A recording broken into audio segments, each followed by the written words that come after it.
बुरे वक्त का सामना हम सभी को कभी न कभी करना पड़ता है। इस समय में हम असमंजस में होते हैं। निराशा और दुख हमारे दिलों में घर कर लेते हैं। लेकिन ऐसे वक्त में हमें सही मार्गदर्शन की आवश्यकता होती है, जो हमें नई ऊर्जा दे सके और संघर्ष से उबार सके। गौतम बुद्ध की कहानियां जीवन की सच्चाई को सरल तरीके से समझाने का साधन है। बुद्ध ने जीवन की अनिश्चितताओं और दुखों से बाहर निकलने के मार्ग बताए हैं। उनकी एक कहानी हमें सिखाती है कि कठिन समय में किस प्रकार खुद को संभालना चाहिए और आगे बढ़ना चाहिए। एक बार की बात है, गौतम बुद्ध अपने शिष्यों के साथ यात्रा कर रहे थे। जब वह एक छोटे से गांव में पहुंचे तो गांव वाले उनके ज्ञान और सिखावन के लिए उन्हें सुनने के लिए इकट्ठे हो गए। उसी गांव में एक स्त्री थी जिसका नाम किसा गौतमी था। उसका एक छोटा सा बेटा था जिसे वह बहुत प्यार करती थी, लेकिन दुर्भाग्यवश उसके बेटे की मृत्यु हो गई। किसा गौतमी का हृदय टूट गया। उसने अपने बेटे को वापस जीवित करने के लिए गांव के हर व्यक्ति से सहायता मांगी, लेकिन किसी ने उसकी मदद नहीं की, क्योंकि मौत का सामना हर कोई करता है और उसे पलटाना असंभव होता है। किसा गौतमी को यह समझने में कठिनाई हो रही थी और वह दर्द से बुरी तरह टूट चुकी थी। किसी ने उसे सलाह दी कि वह गौतम बुद्ध के पास जाएं, हो सकता है कि वे उसकी कुछ मदद कर सकें। वह आशा और निराशा के बीच बुद्ध के पास पहुंची और रोते हुए उनसे अपने बेटे को जीवित करने की प्रार्थना की। बुद्ध ने उसकी बात को शांतिपूर्वक सुना और कहा, मैं तुम्हारे बेटे को जीवित कर सकता हूं, लेकिन इसके लिए तुम्हें एक काम करना होगा। किसा गौतमी ने आशा के साथ पूछा, क्या काम भगवन? मैं कुछ भी करने को तैयार हूं। बुद्ध ने कहा, तुम्हें मुझे एक ऐसा घर ढूंढ कर देना होगा जहां कभी किसी की मृत्यु न हुई हो।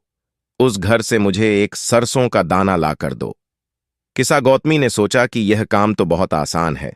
उसने तुरंत गांव में घर घर जाकर पूछना शुरू किया कि क्या उनके घर में कभी किसी की मृत्यु नहीं हुई है।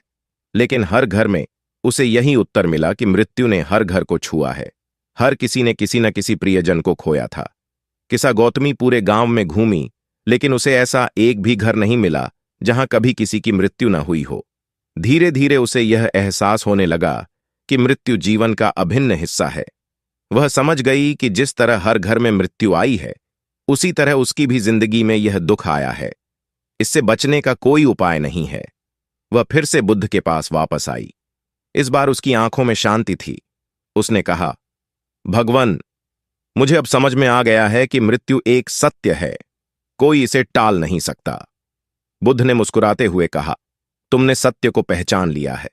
इस संसार में दुख और मृत्यु अपरिहार्य हैं, लेकिन हमें इन्हें स्वीकार करना चाहिए।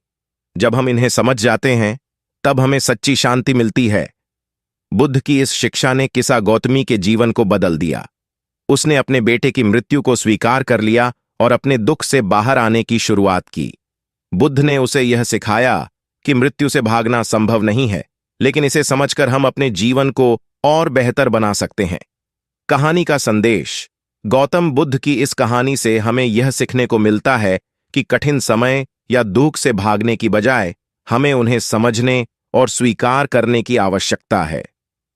जीवन में ऐसे समय आते हैं जब हम खुद को असहाय महसूस करते हैं, लेकिन बुद्ध का संदेश हमें यह बताता है कि दुख और मुश्किलें जीवन का हिस्सा हैं।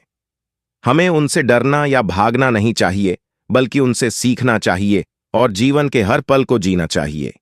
जब भी हम बुरे वक्त से गुजरते हैं, हमें याद रखना चाहिए कि यह वक्त भी बीत जाएगा। गौतम बुद्ध की शिक्षा हमें कठिन समय में धैर्य रखने और सत्य को स्वीकार करने की प्रेरणा देती है।